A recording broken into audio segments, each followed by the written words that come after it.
Hello friends, welcome to Raju village vibe channel. Priya అయితే ఊరికెళ్ళింది. ఇంత ముందుకు షార్ట్ వీడియోలో అయితే చెప్పాను కదా. మరుసటి రోజే ఫోన్ చేసి నువ్వు కూడా రా, మనందరం కలిసి బయటికి వెళ్దామని అన్నది. సరేలే, నాకు కూడా ఏం పని లేదుగా, వరి నాటిద్దామంటే కూలీలు కూడా రావట్లేదు, పోయొచ్చినాక నాటిద్దామని నేనైతే ఊరికెళ్ళినా. నేను ఊరిపోయినాక కూలీలు ఫోన్ చేసి రేపు పొద్దుగాలనే ఉత్సవం అంతా రెడీ చేసి పెట్టుకో అన్నారు. దేవుడు మనలా పరీక్షిస్తాడు అన్నట్లు. వీడు వేరే పని మీద ఉన్నప్పుడే ఈ పని పెట్టాలే, చేస్తాడా చేయడా చూద్దామని అన్ని పనులు ఒకేసారి పెడతాడు. కూలీలు దొరకడే కష్టమైంది. మనం ఇప్పుడు రాకపోతే వాళ్ళు వేరే తిక్కు పోయారంటే మళ్ళీ ఎన్నడొచ్చేది తెలియదు. అప్పటి వరకు వరి పెద్దగా ఖరాబ్ అవుతుంది. ఇంకా అందుకే పొద్దున లేచి అయితే వచ్చేసిన. ఇంటికి వచ్చి వంట చేసుకుని తిని పోయేసరికి లేట్ అవుతుందని నార్కాన్లోనే టిఫిన్ చేసి వచ్చిన. అప్పటికే కూలీలు కూడా పొలం దగ్గరకు వచ్చిండ్రు. కూలీలు అంటే మందేం గారు, అందరూ మా చిన్నమ్మ వాళ్ళే. దున్నడానికి ట్రాక్టర్ కూడా మంచి టైంకి వచ్చింది. వీళ్ళు వరి వీకేసరికి ట్రాక్టర్ దున్నేది కూడా అయిపోతుంది. ట్రాక్టర్ దున్నుతుంటే నేను ఇంకొక పక్క అయితే పిండి చల్లుతున్నా. ఈ పిండి దున్నక ముందుకే చల్లితే ఆ దున్నిన తర్వాత లోపల మొత్తం మట్టిలో కలిసి మనం నాటిన వరి కూడా తొందరగా ఎనుకుంటది అన్నట్టు. చాలా మంది అన్న లాంగ్ వీడియో పెట్టండి అని కామెంట్ పెడుతున్నారు. మీకోసం అని ఈ రోజు ఎట్లయినా వీడియో తీయాలని ఒక కూలి మనిషిని అయితే ఎక్కువ పిలుచుకున్నా. ఎందుకంటే ఇంకా ఈ పిండి తల్లేది ఉంటది, ఆ వరి వీకినాక వరి వేయాలి, ఆ వరి ఎక్కువ తక్కువ చూసుకోవాలి, వాళ్ళు వెంటనే ఉండాలి. అందుకోసమని వీడియోలు తీసుకుంటా ఇవంతా మేనేజ్ చేయాలంటే చాలా ఇబ్బంది అవుతుంది. ఇంతకు ముందుకు ఎప్పుడైనా ఈ వరి పరచడం, ఈ పిండి చల్లడం అంతా ఒక్కనే చేసుకునేవాడిని. కాకపోతే కాస్త ఇబ్బంది అవుతుండే. అయితే మొన్న ఒడ్డు తీయనికి వచ్చిన ఆయననే ఈ రోజు వరేయడానికి కూడా పిలిచిన. నేను ఈ పనులన్నీ చేసుకుంటా వీడియోలు తీస్తుంటే అరే ఒక్కనికి ఇబ్బంది అవుతుంది, పని లేట్ అవుతుందని నన్ను కూలి పిలిచినావు. సాపుగా పని చేస్తే తొందర అయిపోతుంది కదా, ఇప్పుడు ఏం పని లేనట్లా వీడియోలు తీసుకుంటా మధ్య టైం వేస్ట్ ఎందుకు చేస్తున్నావు రా అంటుండు.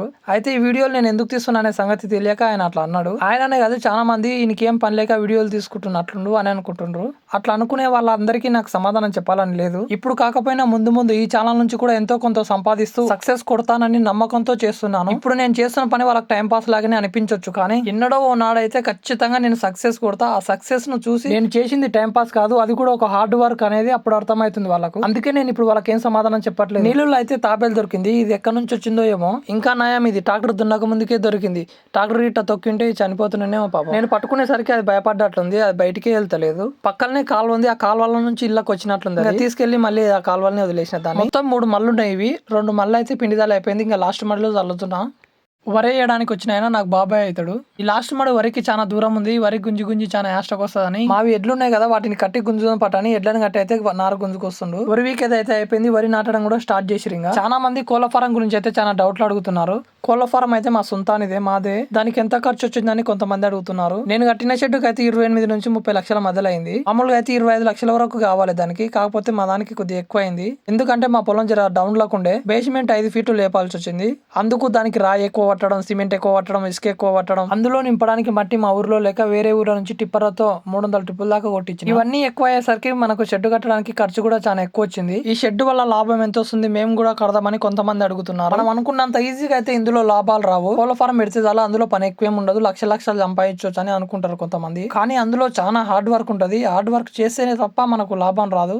ఆ లాభం వస్తుంది రాదు, కానీ హార్డ్ వర్క్ మాత్రం కంపల్సరీ చేయాలి. ఆ వర్క్ చేయలేదంటే మొత్తానికే నష్టపోతాం. షెడ్ పెట్టే ఆలోచన ఎవరికైనా ఉంటే ఫస్ట్ ఏం చేయాలంటే ఎవరిదన్నా షెడ్ లీజుకు తీసుకొని 1 సంవత్సరం మెయింటైన్ చేయాలి దాన్ని. అప్పుడు అర్థమవుతుంది మనం చేసే హార్డ్ వర్క్ ఎంత, మనం వచ్చే లాభం ఎంత, మనకు ఎంత వస్తుంది అనేది అర్థమవుతుంది చేసేవారికి కూడా. ఒకవేళ నువ్వు చేస్తున్న పనికి లాభం మంచిగానే ఉందంటే కట్టుకోవచ్చు. తెలిసి అనుభవం అయినోడు మాత్రం షెడ్ అయితే వేయడు. అంత ఖర్చు పెట్టి షెడ్ వేసేదానికంటే అవే డబ్బులు మిత్తిలకు ఇచ్చినా బతకొచ్చు మనం అనుకుంటాడు. అన్ని షెడ్లకు రిజల్ట్ ఒకేలా ఉంటుందని నేను చెప్పాను. అక్కడి వాతావరణం, ఆడ ఉన్న వాటర్ ఫెసిలిటీస్ బట్టి కూడా రిజల్ట్ ఉంటది. దానికి మన అదృష్టం కూడా ఉండాలి. మనకైతే లేదు. ఫస్ట్ లో అయితే ఉండే, మన షెడ్ కట్టిన సంవత్సరం వరకు అయితే నడిచింది. అప్పుడు మామూలుగా మనం అనుకున్నంత కాకుండా మామూలుగా అయితే వచ్చింది రిజల్ట్ బాగానే. కానీ ఆ తర్వాత బోరు నీళ్లు పోయకుండా షెడ్డుకు నీళ్లు కంపల్సరీ కాబట్టి అప్పో చేసి 4 బోర్లు అయితే వేసినా అయినా నీళ్లు పడలేదు మనకు. ఇంకా మనకు నీళ్లు పడేటట్లేవని మన వర్షానికి నీళ్లు పెడుతున్నారు కదా, వాళ్ళవే షెడ్ కూడా వాడుకుంటా. ఇంకా అప్పటి నుంచి అయితే రిజల్ట్ సక్క రావట్లేదు. మళ్ళీ బోర్ అవుతామన్నా రిజల్ట్ లేక, డబ్బులు లేక ఇబ్బంది అయిపోయింది. ఈ కష్టము నష్టము ఎవరికి తెలియక లక్షలు సంపాదిస్తున్నావు, పీసోన్ లాక్ వేసావు, 1 రూపాయి కూడా ఖర్చు పెట్టవని అంటారు. పెట్టుకొని కూడా లేవు అంటావు, దేవుడు తదాస్తు అంటే లేకుండానే పోయిగానా అంటారు. నేనేమనుకుంటా అంటే వాళ్ళు నాతో లక్షలు ఉండే అంటారు కదా, అప్పుడు తదాస్తు అంటే బాగుండు దేవుడు అని అనుకుంటా. కానీ అనేటట్లు లేడు. వరి నాటది అయితే సగం అయిపోయింది. ఆకలి అవుతుంది, తిన్నాక అర్థమని అన్నం అయితే తింటున్నాను. నేను పొద్దున మాబ్నా నుంచి డైరెక్ట్ వచ్చేసిన కాబట్టి ఇంటికాడ అన్నం కూడా వండుకోలేదు. వరి నాటనికి మా ఇంటి పక్కన చిన్నమ్మ కూడా వచ్చింది. నేను పొద్దున లేట్ అయ్యి వచ్చిన అన్నం కూడా వండుకోలేదని అర్థమై ఆమె వచ్చేదారు టిఫిన్ ఎక్కువ పెట్టుకుని వచ్చింది. అన్నం కొంచెం పచ్చికారం, కొంచెం మామిడికాయతో కత్తి తెచ్చింది. మస్తు టేస్ట్ అనిపిస్తుంది. మనం ఇంటికాడ చికెన్ మటన్ వండుకొని తిన్నా ఇంత టేస్ట్ అనిపించదు. పొలం దగ్గర కూర్చొని నెరుపోడేసుకొని తిన్నా మస్తు టేస్ట్ అనిపిస్తుంది. ఎందుకు తినేది అయిపోయింది, కొద్దిసేపు అయితే కూర్చొని మళ్ళీ వరి నాటడం స్టార్ట్ చేసిరు. ఈ వ్యవసాయం చేయడం వల్ల పుట్టకడవడమే తప్ప మనం బాగుపడేంత లాభాలు అయితే రావు ఇందులో. ప్రస్తుతం ఊర్లలో ఉన్న ఇప్పటి జనరేషన్ పిల్లలు మాకు 3-4 ఎకరాలు ఉంది కదా వ్యవసాయం చేసుకొని బతకొచ్చులే అని చదువు కూడా చక్కగా చదవట్లేదు. వాళ్ళు అలా డిసైడ్ కావడానికి కారణం ఏంటి అంటే ఫస్ట్ తల్లిదండ్రి చేసే తప్పు ఏంటంటే కొడుకును గొప్పగా పెంచాలి, ఏది లేదని బాధపడొద్దని అన్నిటికన్నీ ఇప్పియడం, గౌరవం పెట్టడం చేస్తుంటారు. వాళ్ళు అడిగినవన్నీ ఇప్పించేసరికి ఏ కష్టం లేకుండా పెంచేసరికి మా వాళ్ళు వ్యవసాయం చేస్తారు కదా నన్ను ఇంత గొప్పగా బతికిస్తారు, వ్యవసాయం చేసి బతకలేనా అనుకుంటాడు. కానీ వాళ్ళు మాత్రం వీనికి ఏ లోటు రాకుండా పెంచాలని వాళ్ళు కన్నమ్మ కష్టాలు పడుకుంటా కూలిపోయి నాలిపోయి అప్పు సొప్పు చేసి వీని గర్వంగా పెంచుతున్నారు అనేది మనకి ఎన్నడూ అర్థమవుతుందో. ఇవన్నీ వానికి అర్థమయ్యేలా పెంచారనుకో బాగుపడాలి, మంచిగా బతకాలనే ఆలోచన ఉన్నవాడు మా వాళ్ళు లాగా ఈ కష్టం చేసి ఇలాగే ఉండడం కాదు, ఏదైనా గొప్పగా బతకాలని చదవన్న మంచిగా చదువుతాడు, ఏదైనా పని నేర్చుకుంటాడు. ప్రేమగా పెంచడమే కాదు మన కష్ట నష్టాలు కూడా వాళ్ళకి తెలిసేలా పెంచాలి. నేను కింద ఉన్నప్పుడు నాతో ఇలా అనేవారు కొంతమంది, వానికి ఏమి ఒక్కడే కొడుకు 4-5 ఎకరాలు ఉంది, రాజులాగా బతుకుతాడు చదివినా చదవకున్నా అనేవారు. ఇవన్నీ విన్న తర్వాత నాకేం తక్కువ, చదివితే చదువుతాం లేకపోతే లేదని చదువుని చాలా నెగ్లెక్ట్ చేసిన, అందుకే ఇప్పుడు ఇంత కష్టపడాల్సి వస్తుంది. ఎవరు నాలాగా కష్టపడొద్దని ఆలోచనతో చెప్తున్నా. ఆ వీడియో చూసే వాళ్ళు ఎవరైనా చదువుకునే వాళ్ళు ఉంటే నేను చెప్పింది అర్థమైతే ఇప్పటి నుంచైనా మంచిగా చదువుకుంటారు అనుకుంటున్నా. లేదంటే చదువు బంద్ చేసి చదువు అయిపోయి ఇంటికాడ ఉంటారు కదా, ఏదన్నా ఒక మంచి పని నేర్చుకోవడమో లేదంటే చిన్న బిజినెస్ స్టార్ట్ చేయడమో, భవిష్యత్తు మంచిగా ఉండాలంటే ఇప్పటి నుంచే కష్టపడితే బాగుపడతారని నా ఆలోచన. నెలకు 10,000-15,000 వస్తున్నాయని ఏదో పని అయితే చేయకండి. 5,000-10,000 పని చేసి పూట గడిపినావంటే ఇప్పుడు బానే ఉంటది, ఏ ఖర్చు ఉండదు కాబట్టి అవే నీకు మస్తు అవుతుంటాయి. ఇంట్లో ఖర్చులు అమ్మ నాన్న చూస్తారు కాబట్టి రేపు నీకు పెళ్ళైనాక పిల్లలైనాక మీ అమ్మనైనా ముసలిగా అవుతారు, పని చేత కాకుండా అవుతుంది వాళ్ళకు. నువ్వు సంపాదించి 10-15,000 ఏంటికి సరిపో, పిల్లల డైపర్లకు కూడా పనికిరావు. అప్పుడు అర్థమవుతుంది పైసల కాశపడి 10-15,000 ఏదో పని అని చేస్తే ఏదన్నా ఒక పని నేర్చుకోకపోతే అప్పుడు ఇప్పుడు మంచిగా బతుకుతుంటే అనిపిస్తుంది. పని నేర్చుకుందాం అంటేనే నేర్పించేవాడు రూపాయి ఇయ్యడు, పైసలు లేకపోతేనే ఇంట్లో గడవదు. అందుకే భవిష్యత్తు బాగుండాలంటే మంచి చదవండి,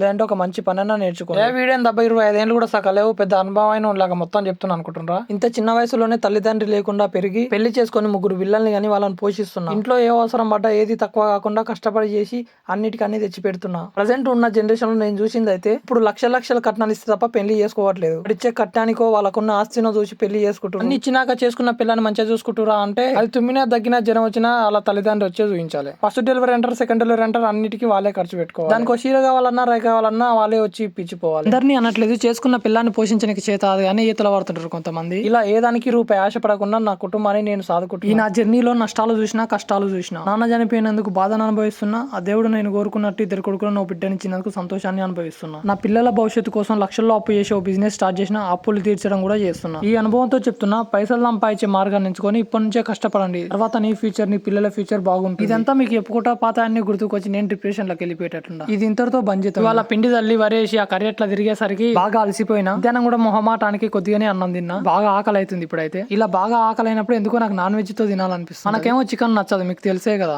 మటన్ తెచ్చుకుందాం అంటేనే మా ఊర్లో దొరకదు, వేరే ఊరిలో తెచ్చుకుందాం అంటే బాగా లేట్ అయిపోయింది, నైట్ అయింది ఆల్రెడీ. ఈ ఒక్క పూట కాడికి అడ్జస్ట్ అయిదామని చికెన్ అయితే తెచ్చుకున్నా. చికెన్ కర్రీ కాకుండా చికెన్ డ్రై చేద్దామని చేసిన. అతల పోయి మీద 1 గ్లాస్ బియ్యం పోసి అన్నం పెట్టిన, అన్నం అయ్యింది. చికెన్ లో అయితే ఏం ఐటమ్స్ వేయలేదు, ఇదిగా నూనె పోసి చికెన్ వేసి ముక్క గట్టి అయ్యేదాకా ఉడికించిన. ముక్క ఉడుకుతుంటేనే ముందుగానే ఉప్పు వేసుకోవాలి, ఇప్పుడే ముక్క టేస్ట్ వస్తుంది. కొద్దిసేపు అయినాక కొద్దిగా పసుపు వేసుకొని ముక్క బాగా ఉడికిన తర్వాత ఉత్త ఎల్లిపాయలు దంచి వేసిన, అల్లం వేయకుండా. ఎల్లిపాయలు వేసిన తర్వాత ఛాన్స్ సేపు ఉంచొద్దు, మాడిపోతుంది. ఎమ్మడే కారం వేసి తగినంత ఉప్పు వేసుకున్నా. కారం ముక్కకు బాగా పట్టేలా జరిసేపు పోయి. మన ఛానల్ గురించి కూడా కొంతమంది డౌట్లు అడుగుతున్నారు, మానిటైజేషన్ అయ్యిందా లేదా, ఫాలోవర్స్ ఇంత తొందరగా ఎలా పెరుగుతున్నారు, వ్యూస్ ఇంత మంచి ఇట్లా పోతున్నాయి అని అడుగుతున్నారు. ఛానల్లో పెట్టిన ఫస్ట్ వీడియోతోనే మానిటైజేషన్ అయితే దగ్గరకు వచ్చి ఉన్నది. 2-3 షార్ట్స్ పెట్టేసరికి మానిటైజేషన్ కంప్లీట్ అయింది. ఇదంతా మీ ప్రేమ, మీ అభిమానం, మీ సపోర్ట్ తోనే అయింది. ఇంత సపోర్ట్ చేస్తున్న మీకు ఎన్ని థ్యాంక్స్ చెప్పుకున్నా తక్కువే. నాకు వీలున్నప్పుడల్లా మీరు పెట్టిన కామెంట్స్ కు రిప్లై చేయడానికి ప్రయత్నిస్తూనే ఉన్నా. మీరు పెట్టే కామెంట్స్ చూసి ఎంతో హ్యాపీగా ఫీల్ అవుతూ ఉంటా.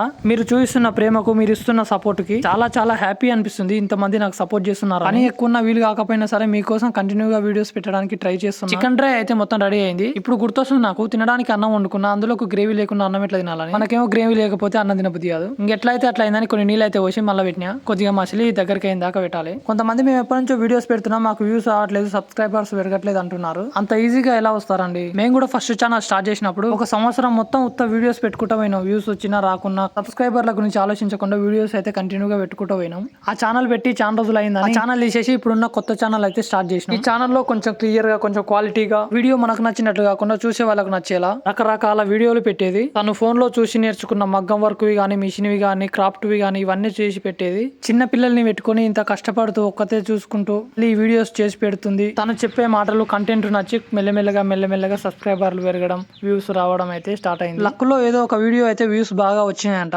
ఆ వీడియో వల్ల ఛానల్ మానిటైజేషన్ అవ్వడం, ఎర్నింగ్ స్టార్ట్ అవ్వడం. ఫస్ట్ క్రియేట్ చేసిన ఛానల్ 1 సంవత్సరం మొత్తం చూసినాం, అవ్వలేదు. అవ్వలేదు. మళ్ళీ సెకండ్ చేసిన ఛానల్ సంవత్సరం కష్టపడితే గానీ అవ్వలేదు మానిటైజేషన్. ఆ ఛానల్లో వీడియోస్ చూసే వారందరూ వాళ్ళకు మా ఫ్యామిలీ పిల్లలంతా నచ్చడం వల్ల మాకు బాగా సపోర్ట్ చేస్తూ అన్నా వదిన అంటూ వరుసలు కలిపి మాట్లాడుతున్నారు. ఇలా ఈ ఛానల్లో ఉన్న కొంతమంది నేను పెట్టిన కొత్త ఛానల్ కు సపోర్ట్ చేస్తున్నారు. కొద్ది స్థానం కష్టపడి నాకు ఆకలి అయితే నా కోసం నేను వండుకుందాం అంటేనే నాకు యాస్టక్ వస్తుంది. వరి నాటే వాళ్ళు పొద్దుగాల ఇంటికాడ పని చేసుకోవాలి, కూలి పోయి పొద్దు స్థానం పని చేయాలి, మళ్ళీ ఇంటికి వచ్చి భర్తకు పిల్లలకు వండి పెట్టాలి. నేను ఒక రోజు వండుకునేటాలకే యాస్టక్ వస్తుంది. కానీ మన మగవాళ్ళు పొద్దు స్థానం పని చేసి ఇంటికి వచ్చి తిని పడుకుంటారు. ఆడవాళ్ళు మాత్రం మనతో పాటు పని చేసి మళ్ళీ ఇంటికి వచ్చి వంట చేసి మనకు వండి అంత ఓపిక ఎక్కడి నుంచి వస్తుందో వాళ్ళకు అర్థమే కాదు. ఇంటికాడ కూడా మా ప్రియ ఆ పిల్లలను పట్టుకొని అన్ని పనులు చేసుకుంటది. కొద్దిసేపు ఇట్లా నన్ను పిల్లలను పట్టుకోమన్నదంటే హనుమంతుని లాగా పెద్ద గుట్టనన్న ఎత్తుకురావడం ఈజీ ఏమో కానీ ఈ పిల్లలతో ఎగడం అంత ఈజీ కాదు నాయన అనిపిస్తుంది. ఆ దేవుడు ఎంత బరువు బాధ్యతలైనా మోయగల శక్తి మగవారికి ఇస్తే ఆడవారికి మాత్రం ఎంత కష్టం ఉన్న పని అయినా ఓపికతో చేసుకునే శక్తిని వాళ్ళకి ఇచ్చిండు. చికెన్ అయితే సూపర్ అయింది. మా ప్రియ వచ్చినా కూడా ఒకసారి ఇట్లా చేసి నా చేతి రుచి ఏందో చూపించాలి.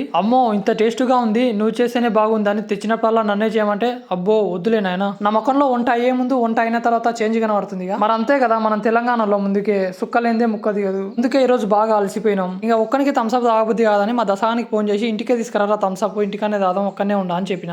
వచ్చినోడు ఊకే థమ్స్అప్ తాగిపోవాలన్నా నేను చేసుకున్న చికెన్ మొత్తం తినిపోయిండు. 2 ముక్కలు ఉంచిండు. వాడు తిన్నందుకు బాగా లేదులే కానీ కష్టపడి చికెన్ చేస్తే మొత్తం తిని టేస్ట్ బాగాలేదన్నారు లాస్ట్ కు. ఆ క్షణం నా చేతిలో కత్తుంటే వాని బాడీ పంజాగుట్ట శ్మశానంలోను, నా బట్టల సెంచలు కూడా జైల్లోనూ ఉండేవి. పాపం వాడు కూడా పెండ్లం పిల్లలు గల్లోడని వదిలేసిన. ఆ డైలాగ్ ఎక్కడో విన్నట్టుందిగా, గెస్ట్ చేయండి చూద్దాం. జస్ట్ ఫర్ ఫన్ కోసం సీరియస్ తీసుకోకండి. మిగిలిన 2 ముక్కలు ఊడి చేసుకొని అన్నం అయితే తిన్నా. ఇంకా లాంగ్ వీడియో అడుగుతున్న వాళ్ళ కోసం నా నుంచి ఒక చిన్న రిక్వెస్టింగ్ సాంగ్ పాడదాం అనుకుంటున్నా. వారానికి కొన్ని వీడియోస్ తీసి నెలకోసారైనా లాంగ్ వీడియో చేసి మీకోసం పెడతా.